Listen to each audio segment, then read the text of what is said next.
ሰላም ነው። ሰላም ለነክ አለ ሩታ እዚህ ነው ያረፈችው? እዚህ ነች ግን እኮ ወለደችው። አሁንማ ወለደች እኮ ገብቼ ጠይቃት ዘውለልኛ። አብርሽ እኮ የለም። ሩታ ወልዳ ነው አይደል? አብርሽ እዚህ ይገኛል ብዬ አይደለም የመጣው። ሩታ ልጠይቅ ነው የመጣው። ታስገባኝ። አሁንማ እኮ ተስፋ ቁረጪ፣ ሁሉ ነገር ተስተካክሏል። አሁን በኋላ ልፋት ነው ያው ላንቺ። የምን ልፋት?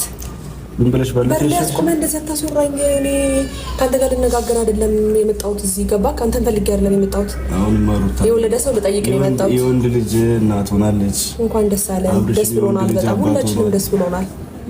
ያው ደስ ላይልሽ ይችላል። ለኛ ሰው ወልዶ ግቅር የሚለው አለ እንዴ? ምንድን ነው የምትሆነው? እሱ ያንቺ አስተሳሰብ ነው። ግን ደግሞ አሁን መግባትሽ ትርጉም አለው ማለት ነው።